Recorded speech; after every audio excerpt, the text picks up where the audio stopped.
तो my dear students, हम लोग इसके पिछले टॉपिक में पढ़ रहे थे क्रिस्टल ठोसों का वर्गीकरण, जिसमें हम लोगों ने दो के बारे में पढ़ चुके हैं। इसमें एक आयनिक क्रिस्टल था, दूसरा सहसंयोजी क्रिस्टल या नेटवर्क क्रिस्टल के बारे में हम लोग पढ़े। अब तीसरा क्रिस्टल है वो क्या है? आणविक क्रिस्टल, जिसको हम लोग क्या कहते हैं? मॉलिक्यूलर क्रिस्टल कहते हैं। अब हम ये जानेंगे कि मॉलिक्यूलर क्रिस्टल होता क्या है। यानी वे क्रिस्टल जिसके अवयवी कण अणु होते हैं उन्हें क्या कहते हैं? आणविक क्रिस्टल कहते हैं। और इन अणुओं के मध्य वांडर वाल्स बल लगे होते हैं, अर्थात ये अणु आपस में वांडर वाल्स बल के द्वारा आकर्षित रहते हैं। जैसे क्या है? ठोस कार्बन डाइऑक्साइड, आयोडीन, नेफ्थलीन। ठोस कार्बन डाइऑक्साइड को हम शुष्क बर्फ भी कहते हैं। अब ये आणविक क्रिस्टल तीन प्रकार के होते हैं। पहला होता है ध्रुवीय आणविक क्रिस्टल, जिसको हम पोलर मॉलिक्यूलर क्रिस्टल कहते हैं। अब बात करते हैं कि पोलर मॉलिक्यूलर क्रिस्टल होता क्या है। यानी दो भिन्न विद्युत ऋणात्मक तत्व आपस में सहसंयोजी बंध से जुड़े होते हैं। जब ये दो विद्युत ऋणात्मक तत्व आपस में किससे जुड़े होते हैं? सहसंयोजी बंध से जुड़े होते हैं, तो इन अणुओं में क्या हो जाता है? ध्रुवण उत्पन्न हो जाता है, जिससे इसमें द्विध्रुव उत्पन्न हो जाता है। और द्विध्रुव उत्पन्न होने से इन ध्रुवीय अणुओं के मध्य एक वैद्युत स्थिर आकर्षण बल लगता है। उसी को हम क्या कहते हैं? ध्रुवीय आणविक क्रिस्टल कहते हैं। जैसे HCl को अगर ले लिया जाए तो यहाँ पे अगर HCl की इलेक्ट्रोनिगेटिविटी के बारे में बात करें, यानी विद्युत ऋणात्मकता के बारे में बात करें, तो जो HCl की इलेक्ट्रोनिगेटिविटी होती है या इसमें हाइड्रोजन की तुलना में क्लोरीन की विद्युत ऋणात्मकता क्या होती है? अधिक होती है।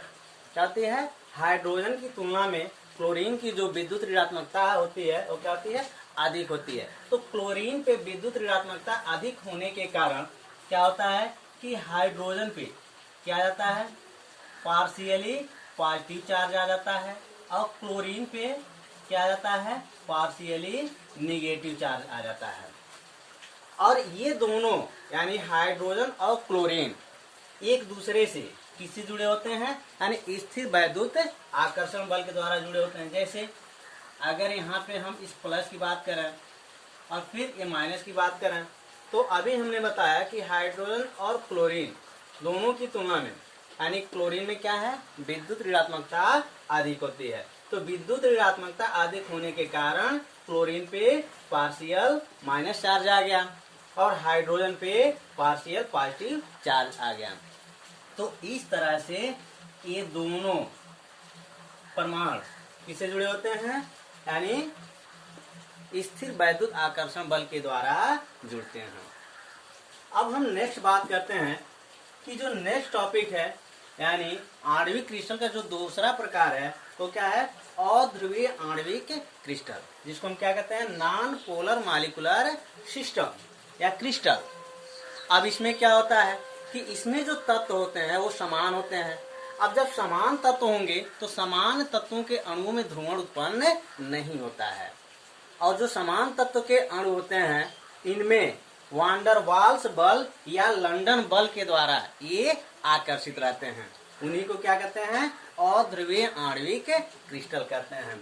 जैसे ठोस हाइड्रोजन हो गया, तो अगर हम ठोस हाइड्रोजन की बात करें या क्लोरीन की बात करें या आयोडीन की बात करें, तो इसमें जो भी परमाणु है वो क्या है? समान है। तो समान परमाणु होने के कारण इसमें ध्रुवण उत्पन्न नहीं होता है। लेकिन ये लंदन बल से या दुर्बल वांडर वाल्स बल के द्वारा क्या रहते हैं? आकर्षित रहते हैं। उन्हीं को हम क्या कहते हैं?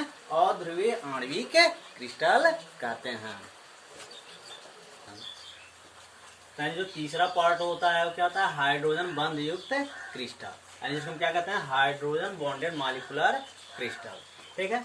अब हम ये जानेंगे कि हाइड्रोजन बॉन्डेड मॉलिक्यूलर क्रिस्टल क्या होता है। यानी वे क्रिस्टल जिनके अणुओं के मध्य हाइड्रोजन बंध उपस्थित रहता है उन्हें हम क्या कहते हैं? हाइड्रोजन बॉन्डेड मॉलिक्यूलर क्रिस्टल या हाइड्रोजन बंध युक्त आणविक क्रिस्टल कहते हैं। जैसे क्या है, H2O, यानी ये कौन सा H2O है, ठोस, जिसको हम क्या कहते हैं, बर्फ कहते हैं। यानी ये बर्फ जो होता है, जो बर्फ की संरचना होती है, इस बर्फ में कौन सा बंध उपस्थित रहता है, हाइड्रोजन बंध उपस्थित रहता है। अमोनिया, ये भी क्या है, हाइड्रोजन बंध युक्त क्रिस्टल होते हैं। ठीक है, ये तो रहा मॉलिक्यूलर क्रिस्टल, यानी मॉलिक्यूलर क्रिस्टल के ये पार्ट हो गए। अब हम बात करते हैं कि मॉलिक्यूलर क्रिस्टल के गुण क्या होते हैं। यानी पहली चीज कि मॉलिक्यूलर जो क्रिस्टल होते हैं, इसका जो पहला गुण होता है, ये क्या होता है, इसके गलनांक कम होते हैं। दूसरी चीज कि ये नरम होते हैं। तीसरी चीज कि क्या होता है, विद्युत के कुचालक होते हैं। तो ये इसके क्या हो गए, क्वालिटी हो गए। ठीक है, अब चौथी जो पार्ट है वो क्या है, धात्विक क्रिस्टल, जिसको हम क्या कहते हैं, मेटेलिक शरीर, सॉलिड्स या क्रिस्टल, दोनों बात एक ही है, क्रिस्टल। यानी चौथी चीज क्या है, धातु क्रिस्टल या मेटेलिक सॉलिड है। ठीक, इसमें ये करा है, जो धातुएं होती हैं, तो इस धातुओं में इलेक्ट्रॉन के समुद्र में, यानी जहाँ क्या हो, इलेक्ट्रॉन हो, ठीक है, उस इलेक्ट्रॉन में धनायन क्या हो, यानी जिस तरह से आदमी समुद्र में तैरता है, उसी तरह से क्या होता है कि उस इलेक्ट्रॉन के समुद्र में धन आयन क्या होते हैं, वितरित रहते हैं। ठीक है, और यह एक दूसरे से क्या होते हैं कि वह बंधनों के द्वारा बंधे होते हैं, जिसे हम क्या कहते हैं, इस प्रकार के बंधन को धात्विक बंध कहते हैं। और इस प्रकार के क्रिस्टल को क्या कहते हैं, धात्विक क्रिस्टल कहते हैं।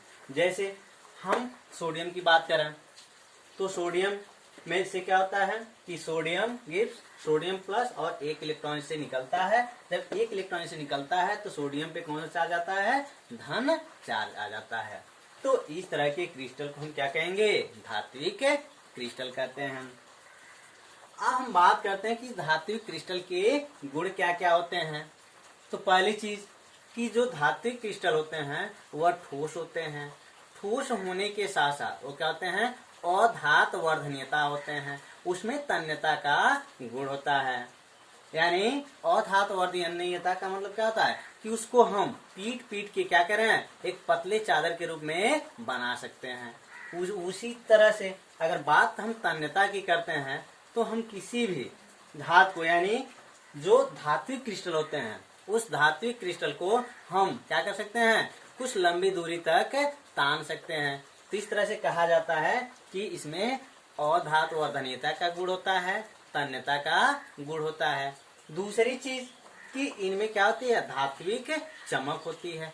अब ये धात्विक चमक होती कैसे है, क्योंकि उसमें जो इलेक्ट्रॉन होते हैं, यह इलेक्ट्रॉन क्या करते हैं, मुक्त गति से क्या करते हैं, वह भ्रमण करते रहते हैं। जो नेक्स्ट इसकी कैरेक्टर होती है, ये क्या होते हैं, ये विद्युत या उष्मा के चालक होते हैं। ठीक है, अब इसका एग्जांपल क्या क्या होगा, यानी धातुओं में आयरन ले लिया जाए, यानी आयरन, कोबाल्ट, निकेल, सोडियम, ये सभी चीजें क्या हैं, धात्विक क्रिस्टल कहलाते हैं। धन्यवाद, आज का टॉपिक समाप्त हुआ।